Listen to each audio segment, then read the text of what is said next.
Hi, welcome back to Careers Care Matters. I'm Trick, and today we're going to be talking about one of the Feedism podcasts I talked about in my 2025 Fetus reading list. This is going to be my first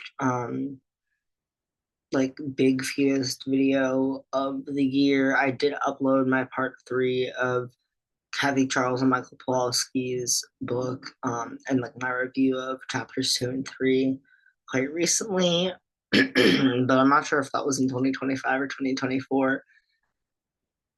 Excuse me. I wrote a majority of that script before Christmas, so I don't remember if I recorded it like over Christmas break or if I uploaded a little bit after. I'm about two-thirds of the way through listening to all 17 episodes of this podcast, and I decided to break it up into smaller parts so it's not like a monster video for you guys. And I hope you guys enjoy this. Episode's gonna be talking about the first three episodes of the podcast. This is an 18 plus podcast, and um, I just want you guys to keep that in mind that there will be 18 plus topics as well as talk about fetish stuff, talk about trauma, eating disorder, that kind of stuff. All that kind of stuff that I usually give trigger warnings for at the beginning of my Feedism videos. And yeah, let's get into it. So I've been listening to this podcast mostly on Podchaser and Spotify, but I believe it's also available on SoundCloud and a few other podcasting websites. The host, Wood, is a fetish model, fetus, a sex nerd, and a wellness nut who utilizes their podcast to further explore the depths of this kink and the ways one can experience their desires in a fulfilling and risk-aware way. I've been following Wood and their feedism content on Tumblr for a few years, but I have gotten to know them a little bit personally through their work with Fetus for Fat Liberation. They're a really awesome group of fetus who center fat liberation as part of their practice. Although I haven't been as active in that community as I would have hoped to, because of just the busyness of life and stuff, I do really appreciate all the events that I have attended of theirs, and I wish I was able to attend more. Unfortunately, a lot of their events are on weekends, and I work most Saturdays. I can't remember the last time I've had a Saturday off.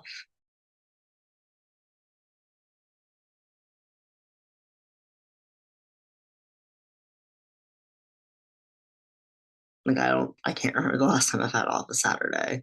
So it's been a while since I've attended any of the Fetus for Fat Liberations meetings. But yeah, I definitely really enjoy their discussions. I think they have a lot of really cool events, and I really like their Discord server. They have a lot of really cool discussions, and people share a lot of cool art. And I've met like Wood through that Discord server, but we don't really like talk outside of the server. I don't really know them personally, but I do really like their content. I think they're really cool and smart, and I like hearing what they have to say. So when I found out they had a podcast, of course I wanted to review it here on this channel. I reached out to them when I made my 2025 PS Greenlist video, but they never responded. So I don't know if they know I'm making this video, but obviously, if they're uncomfortable with me making this, I'll take it down. They make really cool sex work content. They make cool fetism content. They have a YouTube channel where they do like crafty stuff and talk about literature and book binding. They make really cool art. So I'll link all of Wood's stuff in the description below. They're really awesome. Highly recommend checking out some of their stuff. Um, and yeah, just they're a really cool person. I really look up to them. And yeah, I hope you guys enjoy this video about me talking about their podcast. Also, I strongly recommend checking out Fetus for Fat Liberation and donating to their cause if you're able to, because they're super awesome. All of the donation information will be in the description below. Thank you again for everyone who's also donated to my last crowdfunding slash mutual aid post. I I finally got to meet my niece this weekend, and it was really a wonderful experience. And a lot of the stuff that we were able to get for her would not have been possible without the support of our community. So thank you so much to everyone in the Queer History Matters community for donating to my friend's stuff. Really appreciate it. And if you're able to donate to Fetus for Fat Liberation, I highly recommend it. They're a wonderful group and they do a lot of really cool shit. Wood personally defines Feedism as a fetish in a community centered around the idea that fat is beautiful, food is a form of love, and that things like eating, indulgence, and weight gain are not something to be shamed but desired. They also believe that Feedism as a fetish requires the same amount of care, thought, and risk aware protocol that are common for those who practice lifestyle BDSM, as Feedism is a lifestyle fetish for many people, and like for me, it's just an intrinsic part of my lifestyle. It will never not be a part of my life. Um, and I think Wood's podcast is really important because they use their podcast to further explore the depths of the kink and the ways that one can really experience their desires in a fulfilling, risk-aware way. They put an emphasis on your body, mind, and soul wellness, which are the first three topics that we're going to cover in this video. The first three episodes, let me see what the actual titles are. Intro to Feedism Wellness, number one, Body Wellness. Um, Intro to Fetus Wellness 2, Emotional Wellness. And Intro to Fetus Wellness 3, Spiritual Wellness. So, I mean, that's kind of like the main thing that they talk about, um, especially in this part of the podcast that I'm going to be covering. The goal of this podcast is to make weight gain, hedonism, and gluttony a sustainable and long-lasting lifestyle for everyone who wishes to partake. According to Wood, it is packed with musings on fetish, interviews with fetus models and lifestyle fetishists, and occasionally witchy wellness tips. They've really,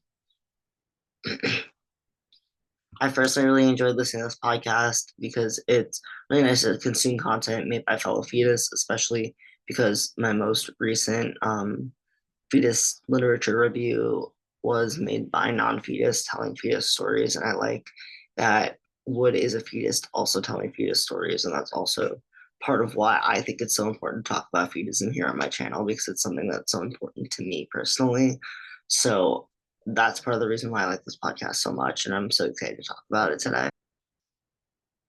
The first episode is titled Intro to Fetus Wellness, number one, Body Wellness. They discuss their goals for this podcast series and their new Patreon, in which they envision a podcast series about all about wellness for fetus, fatties, fetishists, and gainers. In this episode, Wood questions how fetism and your attitudes about fat and fetish impact your physical, emotional, and spiritual wellness, and touches on their ideas on meshing wellness and a balanced lifestyle with the hedonistic lifestyle. Fetism primarily focusing on your body's wellness first. Wood delves into their experience with gaining weight and how fetism has affected their views of their body. And as someone who's listened to quite a lot of this podcast, I do feel like that Wood's specific experience with gaining weight is a very unique narrative that I haven't heard before. Like, I feel like they had a very negative experience with putting on a lot of weight that a lot of gainers tend to almost romanticize, and they try to talk about the downsides of the trauma that they experienced that came with gaining a rapid amount of weight, especially in the third episode of this podcast. So if that's something that sounds interesting to you that you want to hear about, please stick around till the end or give this podcast a listen to yourself. I think they have a really interesting story to tell, and I'm really glad to share it here with you guys.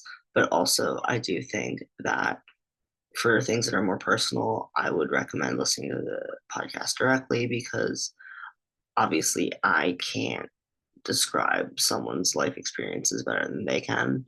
I can just represent it to the best of my abilities.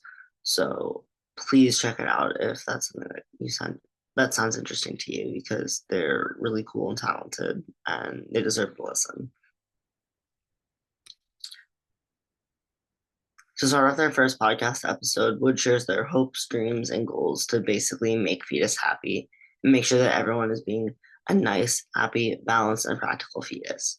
Wood explains how they tend to hyper focus on one aspect of wellness and let others fall into a wayside, which is a trap I also fall into much too frequently for my liking. It's really easy to focus on, going to the gym and eating right and drinking a lot of water. But then, like, you're not taking care of your mental health as much. You're not really going to therapy or journaling or anything like that. You're not spending as much time with friends. And that can be negative. Or, you could do the opposite. You're spending a lot of time with friends, but you're eating a lot of junk food and it's not really making you feel good and your stomach hurts all the time and you constantly have to shit and like that's also not so good. It can be really difficult to have all three aspects of wellness in your mind at once, and like what I want to strive to bring a synergy to these three aspects of wellness in a way that is meaning to my life and my fetus practice. Would encourage the listener to utilize physical, emotional, and spiritual wellness in a way that makes them a happy, healthy, and thriving person. They chose body wellness as the first topic to cover as a way to open the door to other types of wellness. And because for fetus, it can be easy to cut off that aspect of ourselves when it comes to self care. Taking care of your body is a great first step to wellness and understanding what you need to make yourself into the best version of yourself, a healthy, happy, thriving fetus. During Wood's waking journey, although they were very aware of their body, how it was growing, and the changes that were taking place, they also noticed that there was sometimes a disconnect that arose and a focus that on where they wanted their body to be rather than where it was actually at. And this disconnect made things like being grounded in their body difficult. This is a common phenomenon I see amongst gainers, and it's something I want to emphasize that if you have that disconnect, you're not a bad person, you're not a bad fetus, and your awakening wasn't a mistake. You deserve to be grounded in your body, and you deserve to like yourself the way you are in every aspect. It doesn't matter if you're 2 pounds or 2 million pounds, you deserve to like yourself no matter what. Although I have not experienced myself, I've heard many other people in the community talk about this phenomenon, and I just wanted to call specific attention to it in case any of my viewers feel the same way, just so they know that they're not alone. On the feeder side of things, I don't know how I would go about helping someone else navigate those feelings, but if anyone has any recommendations or advice, I would love to hear it in the comments below. Just make sure to, be respectful and be kind to other people because we're all here just to learn. This is an educational channel. This is an educational podcast. We're all about educating each other. There's no judgment here. For any gainers going through similar feelings, would suggest listening to the voice in your head that says that you're at your limit. While big staffings and weight gain goals are fun, it can be difficult when you're stuck in a gaining plateau or feel like you ate so much that you feel like you're going to throw up. It's important to recognize there are a healthy middle ground that maximizes the pleasure and enjoyment that one can gain from gaining. Also, like you deserve to be in touch with your body and feel what you feel in that present moment. Gaining weight's supposed to feel good. You deserve to feel those good things. Well, it's just the idea of practical hedonism, putting an emphasis on feeling good, but also slaying at work and practicing self love as well. They describe some of the difficulties of navigating their hedonistic lifestyle, such as cleaning up the mess after a big stuffing, or having your joints and your body ache because you're ignoring your body's cues. Bro, carrying around that extra weight is so rough on your joints and your bones. And I definitely recommend, going to a joint doctor if you have any joint pain. And I'm a hypocrite because I'm avoiding calling an osteoporosis doctor right now. And also I'm avoiding calling my orthopedist for my carpal tunnel, but I'm still trying my best to, wear my braces as often as I can and do that kind of shit. So like, prioritize taking care of your joints. Your joints are gonna you only get the ones that you get. Good morning, River. Do you want to say hi to the YouTube Feedus community? Hi, Feedus. I love you, honey bun. I love you so much. They're so sweet. I love them so much. In this episode, Wood talks a lot about enjoying your body and feeling grounded in your body, which are things they want to prioritize in their own life as well as promote through their podcast. And that's something I want to promote here on Queer History Matters as well. They emphasize how important it is to give your body the love it needs in a non fetishized aspect. One talks about their experience with not recognizing their body during their gain and feeling uncomfortable during adjusting periods as they got used to their new size, new appetite, etc. They talk about how it can be so easy to be hard on yourself, especially if you're a feedy or a gainer. And everyone struggles with being mean to themselves and not loving their body, but that doesn't mean that we can't work towards more self love and self body care as a society and specifically within the fetus community. Wood advises the listener to celebrate their body outside of a fetus context and to celebrate your body for all the things it can do, not just how much weight you can gain or how much you can eat. You deserve love, and your body deserves love, no matter how much or how little fat you have. Wood shares their experiences with this association, sharing that their symptoms have decreased since being more intentional with their self love and self care. They state, I've actually disassociated a lot less since I've been really active in figuring it out. What are the needs of my body? How can I take care of my needs and also my body? What also takes a moment to crack their back and helps the listener do a brief check-in with their body. What encourages physical movement as a way to take care of one's body and advises even the most sedentary of listeners to move their body a little bit each day. Something I mentioned in my last Feedism video, but I feel it would also be important to mention here is how important it is to move your body in a way that you like to move. As someone who doesn't have a car, I walk, bike, or take the train pretty much everywhere. And I find biking to be one of my favorite forms of exercise. It makes me feel really good, and it's a great exercise for smokers. It really helps me clear up my lungs and my sinuses after I've been smoking too much. I also really like yoga for the same reason. It's really great exercise, and it just helps me with like all my joint pain, with all of my like my tension. It's good, to combine before and after a bike ride to make sure you don't get any cramps. I also like adding medical cannabis to my yoga because it helps me open up my joints more and helps a lot with my back pain. There are a ton of free yoga videos on YouTube, and I really like yoga with Adrian, yoga with Bird, and yoga with Nelly, who will all be linked in the description below. I also really like skateboarding, and I'm very excited that I can skate more as the weather's getting warmer. I really like to ice skate as well and rollerblade, but unfortunately, I haven't done much of those hobbies since high school as I moved out of my hometown. But I would love to get back into them if I found a rink up in here in North Jersey.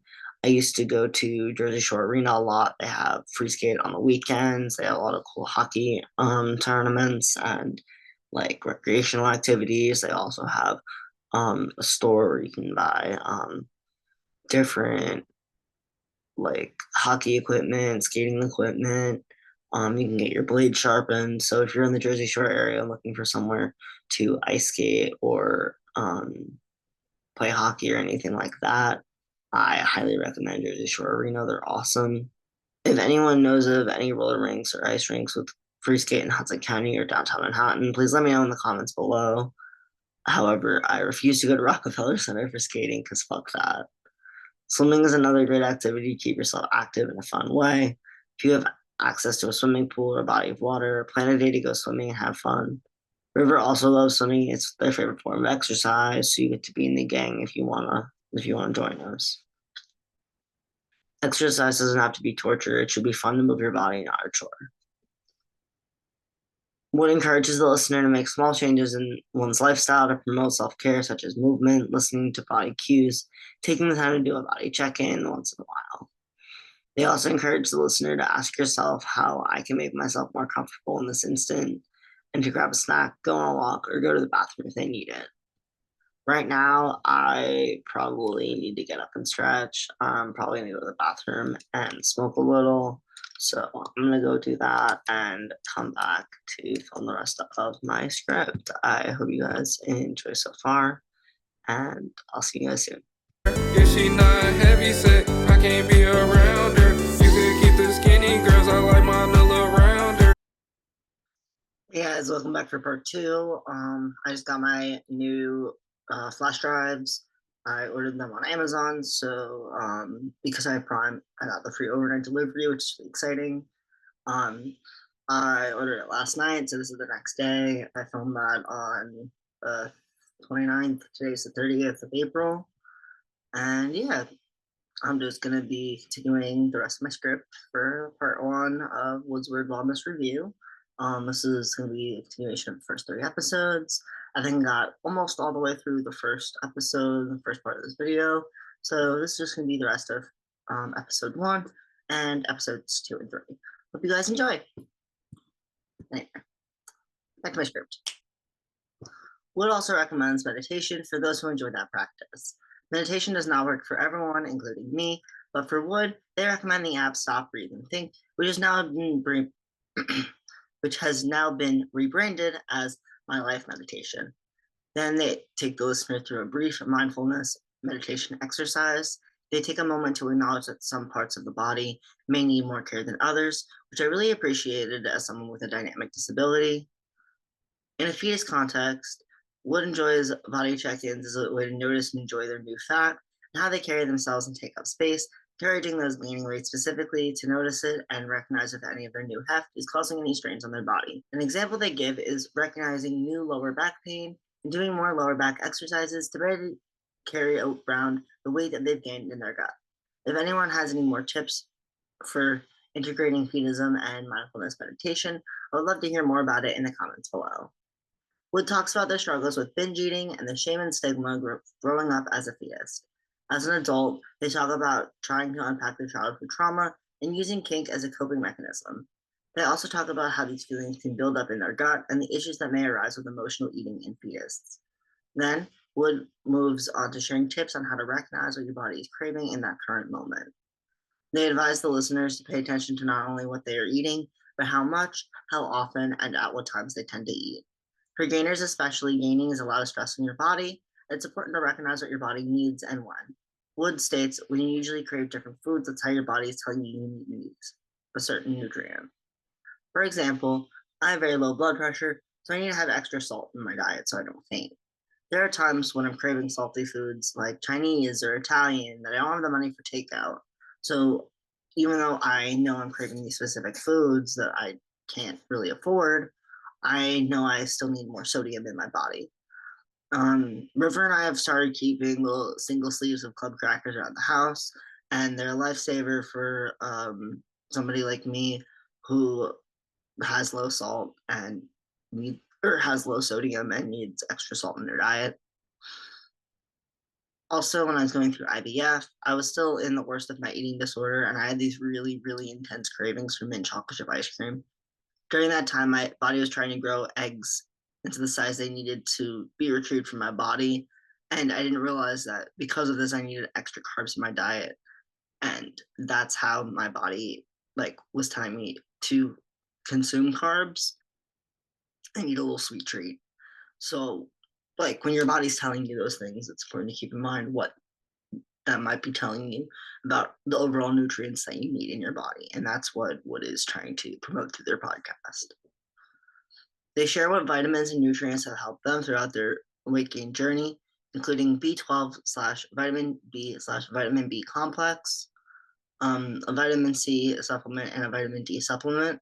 They also share that taking calcium tablets for their dietary restriction, as Wood cannot have dairy, and that helps them with not having dairy in their diet. They also take a multivitamin along with it every day. They emphasize the importance of vitamin D when taking calcium supplements, or if you live somewhere where it's more cold, like in the north.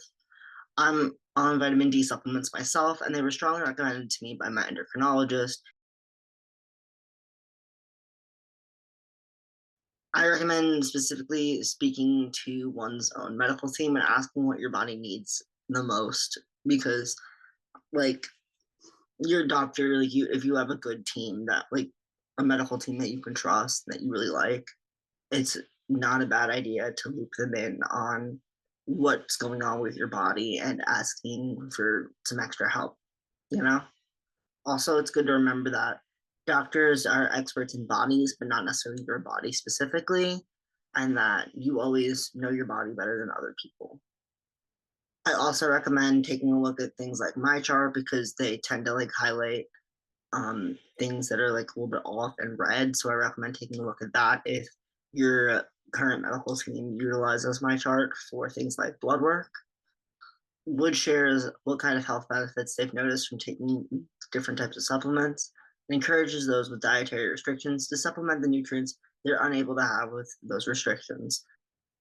Wood also shares some of their favorite fruits and vegetables that have helped them with their gain in overall health.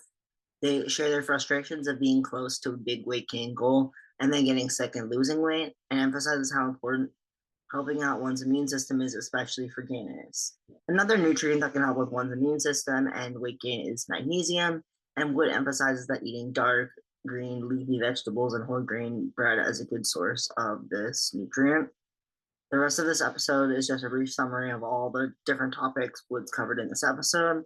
So I'm going to be moving on to the second episode of Wood Spirit Wellness. But before we move on, I just want to take a moment to say that I personally recommend, I'm not a doctor, I'm just some guy on the internet, but I personally recommend trying to get your nutrition from things like food and like drinking enough water and stuff before adding supplements to your diet. But there's also nothing wrong with eating supplements. There's nothing wrong with you if you have certain allergies or food restrictions. So just, don't feel bad about needing supplements, but also if you can supplement things with food or other more natural options, please do that as well. The second episode, Intro to Fetus Wellness number 2, Emotional Wellness, was uploaded to Podchaser on January 16th, 2019, as well as the rest of these episodes. I think they premiered in a different order on other websites, but I was just listening to them on Podchaser and Spotify, and that was the date that came up. So I'm not exactly sure when these were filmed and uploaded, but I know they're all from early 2019 or late 2018.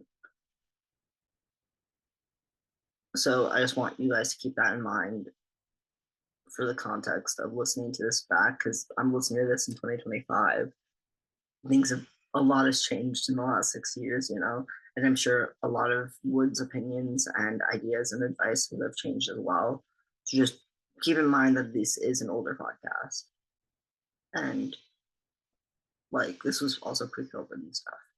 So I'm there's a lot of recommendations for like going out and meeting different communities and stuff. And I know that that's not necessarily applicable post-COVID for everyone. So I just wanted to make a little note of the time that these episodes were uploaded as well. Wood delves into fetus mental health and why it's so important to think about your motivations, whether they be motivations to gain or to feed or to romance fat people. They encourage the listener to think about what is it that you love about fat and how would you like to embody those aspects. Wood also touches on the topic of trauma, the effects of comments from friends and family, and how hard but necessary it is to spend time with yourself and your past hurts as you choose to either go on a gaining journey or to assist one. This is something I really wish I took into more consideration before assisting others in their gain. And I'm really happy to see another fetus talk about it, especially those who have been in the community for a while. Wood gives tips on self-reflection and emphasizes the importance of being gentle with yourself when it comes to darker thoughts and memories bubbling to the surface. They give suggestions on how to balance out racing thoughts of anxiety and training yourself not to be so hard on yourself. Wood also discusses how the gender transition and weight gain journeys coincided. Their motivations towards weight gain has changed with their acceptance of their gender and have choosing the clothes they love while sizing up and changing how they present themselves has helped with their positive self-image. This is also something I personally really recommend doing if you are able to. Unfortunately, I struggle with accepting my weight gain a lot, and I feel like when I have bigger clothes that actually fit me well and are my style and look nice on me and make me feel attractive, I feel much happier with myself and how I have a much higher self-esteem. Building a positive self-esteem as a fat person is so important because in a society that loves to bring you down, you are the key to your own happiness. As Julian Goff says, the light you seek is within you. And this episode starts out with Wood thanking everyone for listening to their podcast and for all the positive feedback they received on their first episode of this podcast, as well as on their Patreon. They continue to talk about the goals they have for future podcast episodes, and they utilize their platform to emphasize the importance of engaging in kink in a risk-aware way. They also emphasize the importance of how emotional and mental wellness play a part in sexual wellness. Wood shares the importance of recognizing your own thinking and feeling patterns and stresses how self awareness is an important first step to improving your mental health as well as your emotional well being. Wood's point of view comes from a belief that body slash physical, emotional slash mental, and spiritual health are all intertwined. And once one can recognize their physical needs, the next step is to recognize one's own patterns and behaviors. For Wood, these one, two, and three steps help them break down wellness into categories that make it easier for them to navigate. And I feel like, you know, this works for them. If breaking it down another way works for you, I recommend doing that as well. Do whatever works for you. Wellness is your journey, and no one's like version of wellness is going to look exactly the same. This podcast episode centers gainers as weight gain can affect one's emotional and mental well-being, especially as since gaining is a lifestyle fetish. You can't be fat just some of the time, and it can affect how other people treat you. Wood states that everyone has a reason why they want to gain, a different idea of how much they want to gain, and under what conditions they want to gain the weight. When deciding to gain weight, Wood advises the listener to think about their motivations for wanting to gain weight in the first place, their desires, and what they want to get out of the experience. They challenge the listener to think about what they will be gaining from this journey besides weight. Wood also states that although gaining weight is the primary goal, it's not the only thing that happens to you when you gain weight. They share that they started weight gain pretty much out of spite. In a world that demonizes fatness, Wood decided to gain weight because they wanted to feel more content and happy in their body, and being fatter was part of that. They also share that motivations for gaining weight can change, and now they gain weight for pleasure and to enjoy good food without having to limit themselves. However, Wood also recognizes that it can be easy to find yourself dwelling on hangups and the limitations that come with gaining weight, such as losing your mobility or outgrowing your favorite clothes, and it can be very hard. So they want to just emphasize that although there's a lot of positive aspects to gaining, there can also be some negative drawbacks as well, and that they just want everyone to think about it before going into that journey. Another part of emotional wellness is community, which can absolutely be built through food. Wood gives the example of going to good local restaurants and trying good local food and building connections that way. This is absolutely something I want to encourage here on my channel as well. I love all my local restaurants here in Hudson County, and I also find myself often daydreaming about foods from restaurants in Monmouth County where I grew up. I also tend to heavily associate food with good memories I have with my friends or family. I think of ice skating every weekend with my friends from high school every time I have a Wawa Cherry Coke. I miss the wings I ate on the Asbury Park Boardwalk on my first boyfriend's 18th birthday. I miss the little Italian bistro that used to be on Cookman Avenue too. I miss when my city's diner had a downtown location. I miss my local Chinese place from when I lived with my parents, and I order it for pickup every time I go home. I think of my ex-girlfriend every time I go to Chili's or Hula Hands or Red Robin. Every time I drink an RC Cola, I think about taking lunch breaks at my local pizza shop during my breaks at work. My best friend thinks of me every time they go to ShopRite to the bakery section and will get a cinnamon roll because they're one of my favorite foods. I also will not rest until I find that fucking vegan lasagna recipe I had in my ex's senior prom. I miss the McDonald's snack wrap and the sriracha mac sauce more than anything. Also, I've heard rumors that the chicken selects are coming back. I don't know how true that is, but if they are, I'm not gonna shut the fuck up about it. They did finally bring back the mini McFlurries though, which is epic. Even though they were a pain in the ass to make, they did change the container since I've worked there, so hopefully it's a little bit easier on the new employees to make, and it uses less plastic. I think it's really good because it reduces food waste. I don't want like a full 12-ounce ice cream every time I want a little ice cream. 6 ounces is more than enough if I'm just having a little sweet treat with my larger meal. Like that's just me though. Eat as much McFlurry as you want. It's just for me, I like having the little ones. It's nice. I think of celebrating my college graduation with my friends and family every time I get Bubba Coos burritos since they catered my graduation party. Highly recommend checking them out if you have one nearby. However, I'm not sure if it's just a Jersey thing or just an East Coast thing. But like if you have a Bubba Coos burritos, please go to it. They are delicious. The best ones in Point Beach though. Don't fuck with me. The best ones in Point Beach. I love bringing homemade sweets to my friends at work. I love when my husband makes my lunches for work and cooks for me. Every time River brings me food, I can tell it's made with love. I love eating penny vodka at the bar with my coworkers and drowning it down in spiked apple cider. I love getting McDonald's breakfast with my crew and going on a little walk every morning to pick it up. I love when my city shuts down a block every Tuesday afternoon in the summer and I can pick up a big lemonade and an empanada. Empanada ladies, I don't know where else to get them, but empanada ladies, I love you. You're delicious. You're wonderful. Thank you for every empanada you've ever made for me. The chicken empanadas are so delicious. What other foods I love to get? I love going to the town fair in June and eating ice cream in the summer. Um, I think of River every time I go to an ice cream truck as well. We got ice cream and ice cream during their last week at Sarah Lawrence, as well as on two other dates we've been to at local parks in our area. We also flagged down a local ice cream man the other night, and he brought us ice cream right to our front porch, which was wonderful. I love eating hot ramen in the winter, and I think of River and I's first date every time I have it. Yeah, I think that's all I got for right now for food recommendations. But TLDR, I love food, I love my community, and I love the Garden State. Wood shares that by finding people in your community through your local food scene, it can lead you to finding friends through your weight gain and your shared interest. This is also something I completely agree with, and by enjoying new foods and new things, you allow yourself to enjoy new experiences and connect with new people. Also, if you're into things like cooking or baking, share your creations with others. The last time River and I were at Hudson Pride Center, there was someone giving out homemade s'mores cookies, and now we follow each other on Instagram and hype up each other's pictures, which makes me really happy. As you make more friends in your community and get to know more people, you can try new recipes and learn new things. Last year, when I was working in a restaurant, I befriended a girl from Puerto Rico, and we celebrated Christmas 2024 together.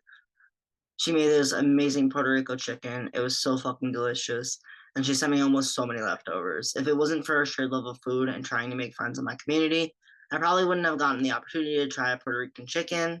And it was really delicious. So, make new people from meet new people from different cultures and make new friends. It can lead to you trying a lot of different new foods, and that's really cool. Oh, also, my second year at NJCU, I cut class with some friends and we went to this really nice bistro in downtown Jersey City. We got a platter that included duck pate, and if I had not taken the risk to skip class with my new friends, I probably wouldn't have been able to try duck for the first and honestly most recent time. I haven't tried duck since then. It's very important to try new things and hang out with new people, and you'll never know where it's going to take you. Wood shares that another thing that can come along with weight gain is to gain confidence as a plus size person or a soon to be plus size person. You can gain a new sense of self worth by taking up more space and acquiring more mass. It's revolutionary to go out in the world as a confident, happy fat person in a fat phobic society, and that is something that Wood promotes through their podcast, and I hope to promote it here on my channel here as well. By living our lives as happy fetus and enjoying ourselves and our bodies and our fat, we are setting an example of a world that appreciates fat, and that is definitely the world I want to live in personally. Wood shares that by gaining weight, you're also gaining visibility as a fat person. While this can be a double edged sword that can lead to more scrutiny, it can also give you a platform to display your confidence, happiness, and positive attitude to the world. By being a happy fat person, you can inspire a world of other happy fat people. Wood also shares that there is pleasure in this access of food and access of love, and the joy that comes with that. I think that this is an aspect of Feedism that is by far one of my favorites. And as someone who struggles with food insecurity, being able to eat more than my fill sometimes is a privilege that I work really hard to be able to have. Feedism allows me to appreciate the food that I have even more. I'm also so lucky to be in an area where I have access to things like fresh fruit and vegetables. Even if I'm not always able to afford them, it's nice to have the option when I pick up an extra shift at work or if I got some holiday money to have some fresh fruits and vegetables. There's also an app that I really recommend called Too Good to Go. They sell discounted groceries and discounted meals, a lot of produce and hot meals as well. There's a local market in my area that participates in the program, And I like to get a surprise bag from them and make a game out of finding recipes based on whatever they give me. We usually get lots of good stuff like sweets, drinks, fruits, veggies, and sometimes fresh bread. I'm not sure if it's countrywide, but I've gotten Too Good to Go in Jersey, Philly, NYC, and Connecticut before, so I know that it's definitely at least available in many areas around the East Coast. Also, if you stop by Jersey for bagels, a lot of bagel places do it. And if you're stopping here for the summer, get a Too Good to Go bag of bagels and bring it home back to New York with you. It's delicious. I highly recommend it if you want to support local areas that are like more touristy.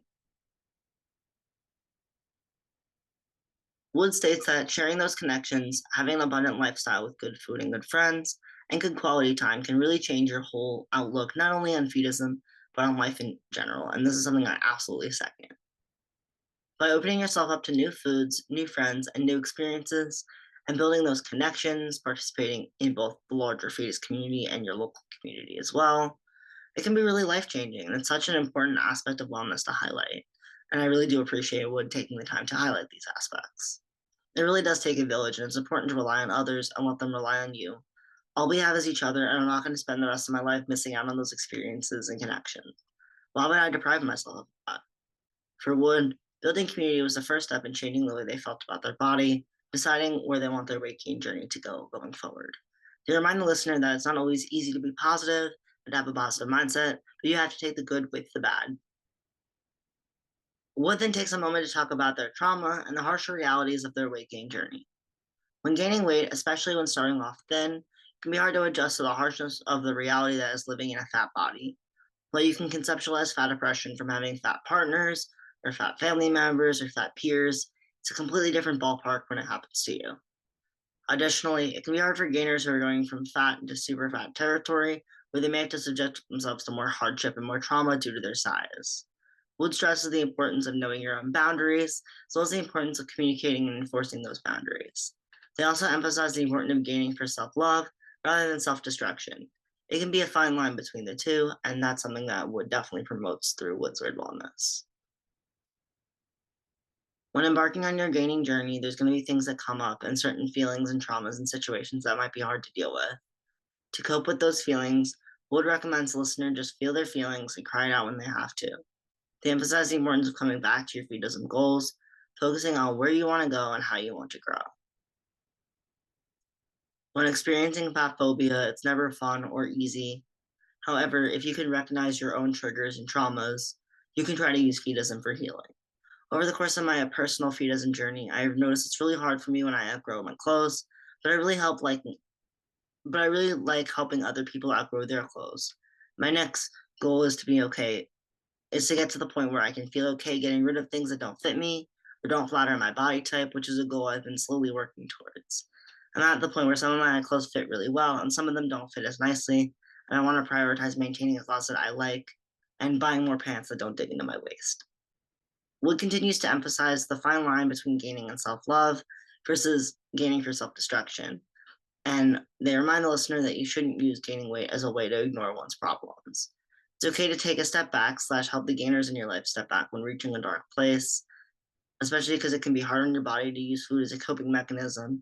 While it can be really hot in fantasy, you and your partner's well being come before anyone else should. Wood explains that eating good food and participating in Feedism can be therapeutic, but there's a difference between eating because it's therapeutic and eating your feelings. They also recommend doing other emotional / mental exercises to improve your overall health. As someone who also views Feedism and good food and good friends as a form of therapy, I like to add journaling exercises into my routine, and I would love to hear what helps other feedists navigate these feelings in the comments below.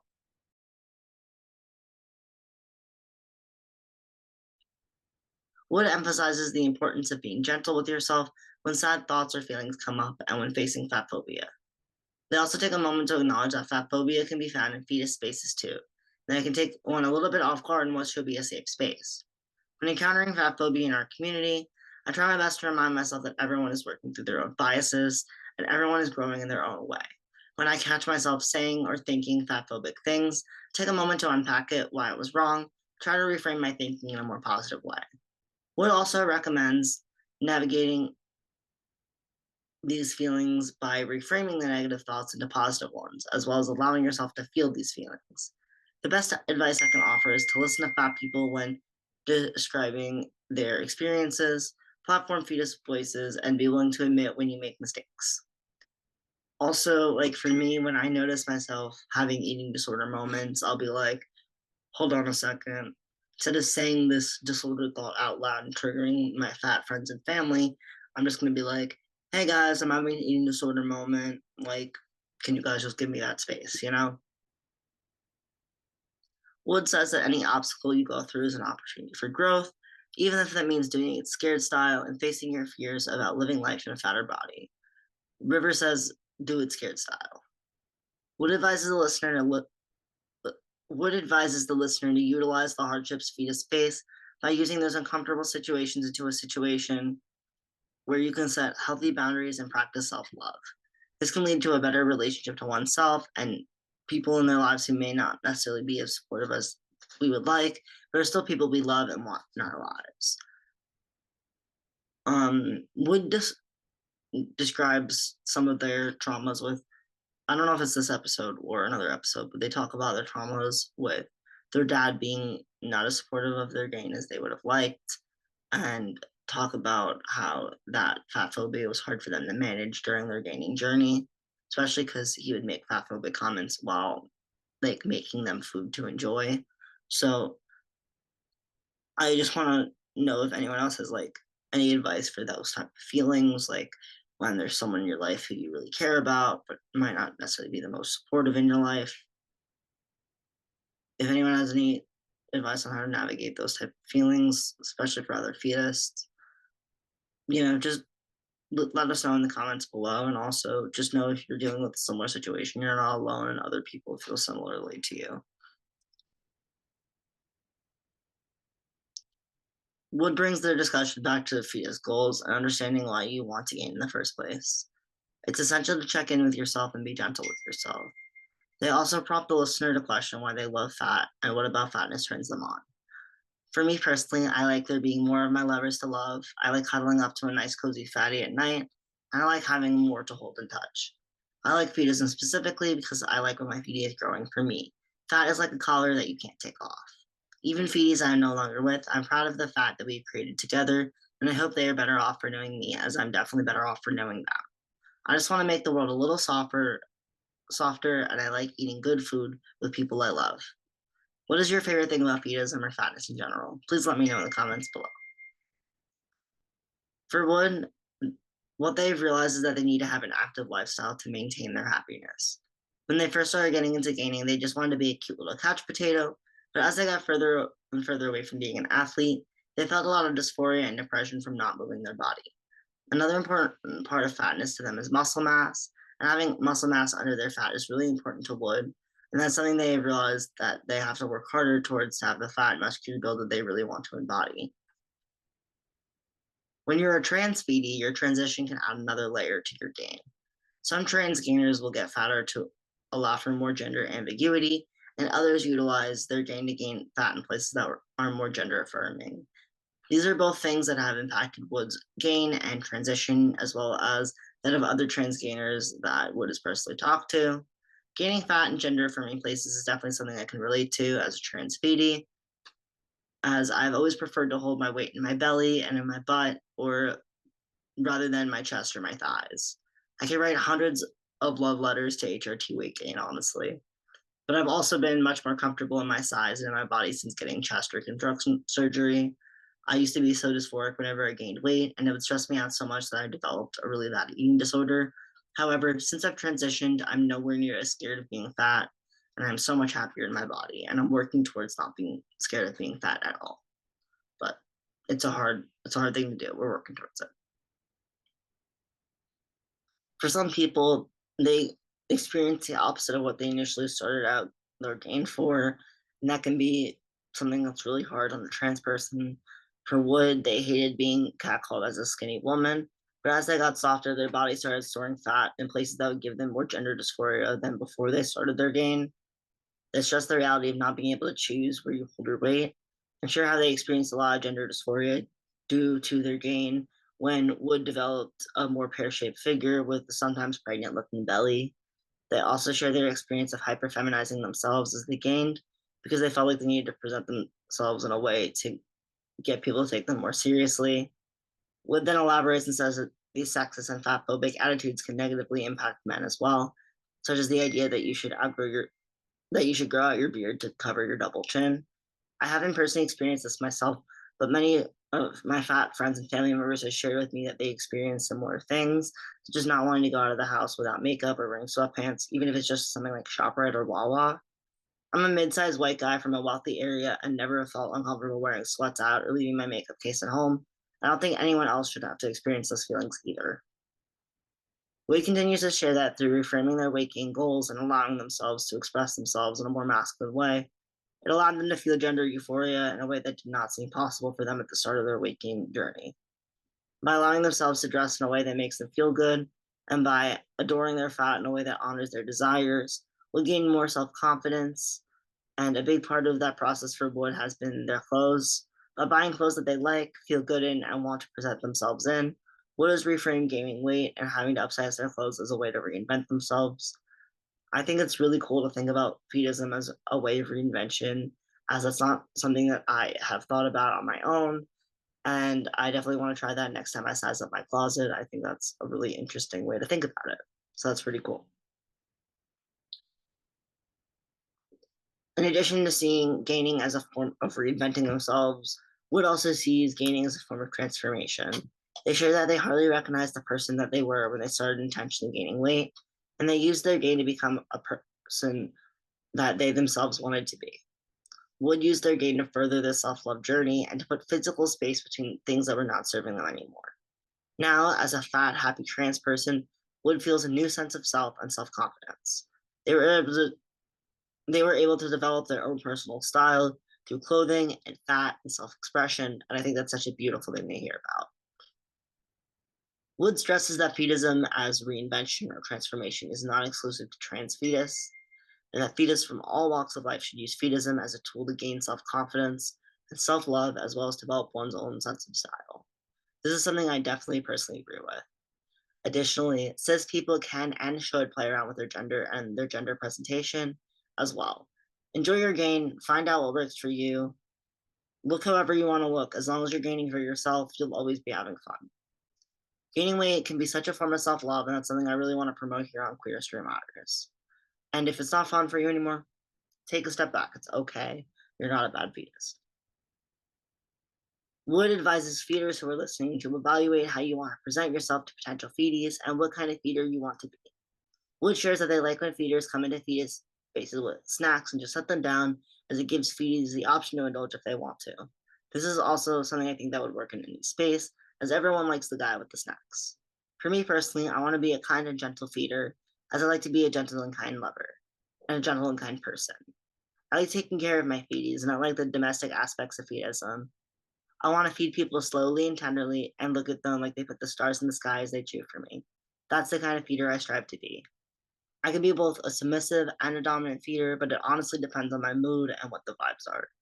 This self reflection is something I want to continue doing throughout my fetism journey, as I feel like the types of fetism I like has grown and evolved with me as I have evolved and grown.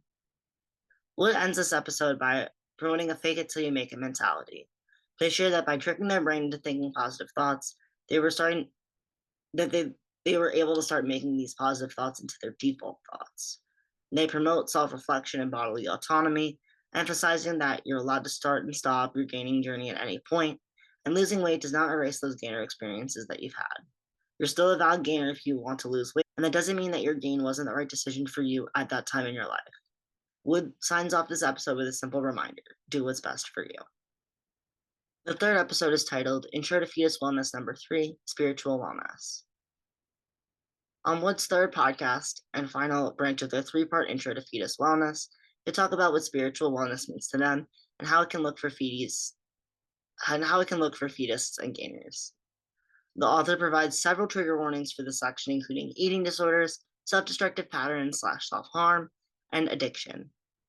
Wood stresses the importance of knowing what your goals and aspirations are in your life and how to fit fetism into them. Wood mentions warning signs and things to watch out for as you gain or assist someone's gaining, and what it's like to fall into an intense gainer's mindset. Wood opens up about food addiction and how one may use the fetish as a tool towards self destructive behaviors. They also discuss how one can indulge in a hedonistic lifestyle and how to check in on yourself to make sure everything you do is within your best interest. This was uploaded to Podchaser the same day as the first two episodes, but the third episode opens up by sharing that they had recorded this episode 2 weeks prior, but was unhappy with the final product and wanted to spend more time on reflecting what they wanted to say before publishing the episodes that we're analyzing today. So I don't really exactly know when this came out, but it definitely came out a later date than the first two episodes. One of the reasons for not knowing exactly what they wanted to say in this episode comes from the understanding that spiritualness and spirituality in general is more subjective than body or emotional wellness. Wood encourages fellow fetus to treat their bodies well, treat their minds well, and do things that nourish their souls. Wood's personal definition of spiritual health is doing things for your overall good and the opposite of self destruction. They encourage the listener to be present as well as to act authentically from a place of understanding and advocating for what your needs, goals, and aspirations are. And the first step to that is understanding what your needs and goals and aspirations are before being able to fully advocate them. So I highly recommend doing both, but it is a journey that takes a long time, and it's okay to take as long as you need to get to that point. But you deserve to be happy. That's the end goal. If you're a fetus, you deserve to be happy, and I think that's the overall message that I would promote through their podcast. Everyone has their own version of what spiritual wellness looks like for them, and not everyone is going to heal, improve, or reflect at the same rate. It's important to keep that in mind on your wellness journey and not to compare yourself to others.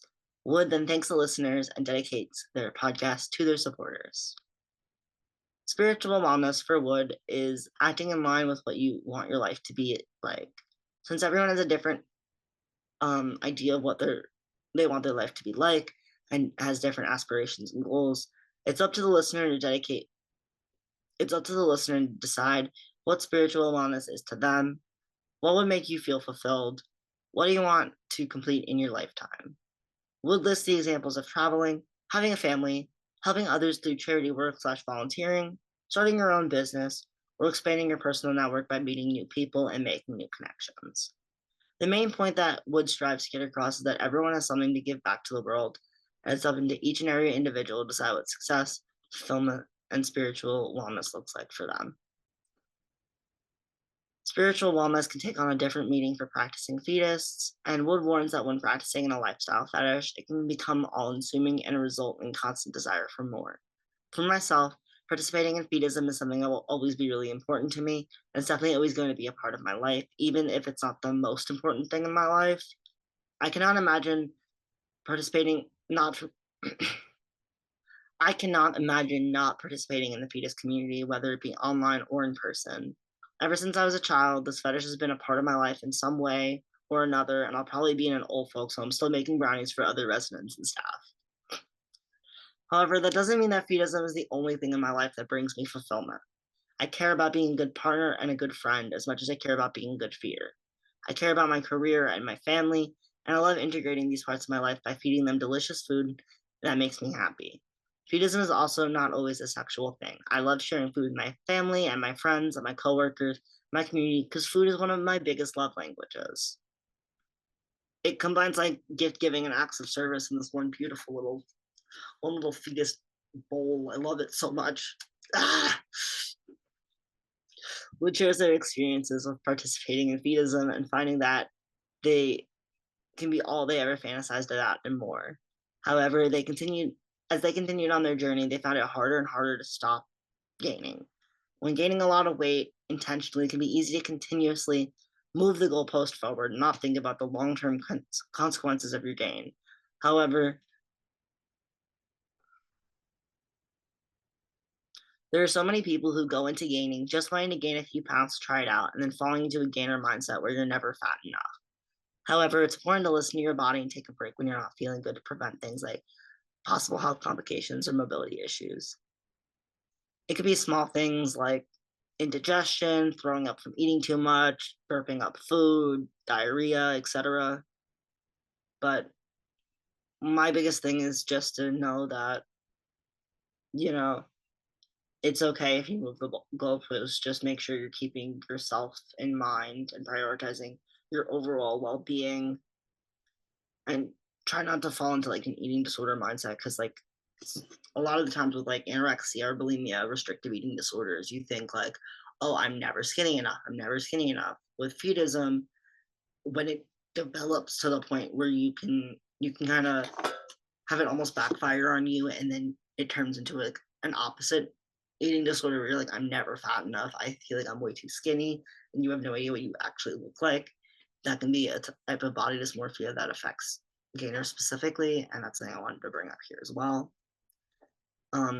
Also, you should not be a feeder if you're afraid to hold your feedie's hair up and clean their puke if they eat too much, or use the bathroom after them after a long stuffing. Those gainer shits are not to be reckoned with. If you can't handle that, you're a pussy ass bitch and you don't deserve your feedie. It's gonna stink in there after them. You just go, okay, bestie, it's time for me, I guess. If you can't handle that shit, do not be a feeder. Like, I'm sorry. There are gross aspects of this type of fetish. If you're not down with the gross parts, if you're not down with the hard parts, don't participate in it, because you gotta take the good with the bad, like Wood said. Wood advises fetus participating in fetism to understand that it can be addicting and all consuming at times. They emphasize the importance of not falling into the loop of just eating and growing and getting off. If you're turned on by weight gain and the day to day aspects of weight gain, you're going to be horny like literally all the time. And if fetism is all you're thinking about, it can put you into a really funky place mentally. This gainer mindset can lead to disordered eating behaviors such as food addiction, binge eating, and feeling depressed when experiencing a weight gain plateau or not reaching your personal gaining goals. My advice is just to enjoy the ride, enjoy every single moment of your weight gain journey. There is no race. You have your entire life to do what makes you happy and fulfilled. You're not falling behind, I promise you. Wood advises the gainers listening not to prioritize their gains over things like hobbies, social life, and careers. Other priorities can fall to the wayside when your only focus is getting fatter, and that can be really damaging for your mental, emotional, and spiritual well-being. And they're just trying to promote like that your fetus journey should make you feel better, not worse about yourself. And that's something I definitely want to promote here as well. If it's not making you feel good, don't do it no more. Wood talks about the culture shock of having to navigate the world differently due to their weight gain. When you spend your entire life being able to access certain things, it's incredibly hard when you find out it's not possible because you got too fat. It's a culture shock of not knowing if you're going to be treated with kindness or respect, or if things are accessible to your growing body. Wood gives the example of traveling and having to pay more for airlines that accommodate your sides, or a second seat on the plane, stating it can be so discouraging and so depressing to feel like you're missing out on something you've always wanted to do. I've never personally been on an airplane, so I can't pretend to know what that's like, but I know the same sentiment can apply to more budget-friendly modes of transportation, such as needing an extra seat on the bus or the train, and needing to get a seatbelt extender for your car. It can be really difficult to ask for what you need, but you should never feel ashamed for asking accommodations to your sides.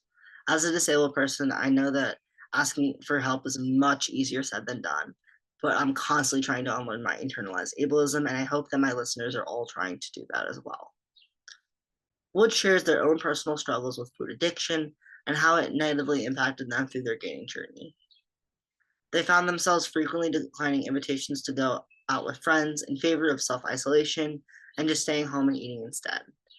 While this was great for their gain, it was not so great for their mental health, social life, and spiritual well-being. Wood reminds the listeners to not make this lifestyle kink your entire life, and to not let things like your career, your family, your friends, or your mental health, or your spiritual well-being fall by the wayside. Wood also opens up about how their struggles with self-worth led to food addiction. Wood has also found Wood has always found comfort in food, and growing up, they often struggled to see their own value. Because of their own struggles with self-worth, they didn't think they deserved to be comforted with anything other than food. Although they knew that their tendencies around food were self-destructive, they continued down this path of food addiction because they felt they deserved it. As a recovering addict myself, I just want to say that no one ever deserves to battle this disease. I see you all, you fellow addicts out there, and I love you. Wood shares that when they first started gaining, they put on 100 more pounds in a year. Wood then dropped out of college for mental health reasons and immediately entered their first feeder-feedee relationship, which quickly turned abusive. At first, their weight gain journey was a way to take back their body from the eating disorder they developed as an athlete in high school. However, they instead just switched out restriction, over-exercising, and occasional binge eating for feedism and gaining. When their emotions intensified, they would turn to food for everything. Food became Wood's answer to every single feeling. Whether they were sad or happy or horny, food was always the answer. Although gaining was supposed to be a way of reclaiming their body from the eating disorder that ravaged it, gaining for Wood became a form of control that was just as disordered and self destructive. They would engage with people who were abusive because they would further their gains or binge eat until they felt sick because it was the only thing that brought them comfort. If you have a history of restrictive eating disorders, which a lot of people in the fetus community do have, I would just keep in mind that binge eating disorder is also very common in our community as well.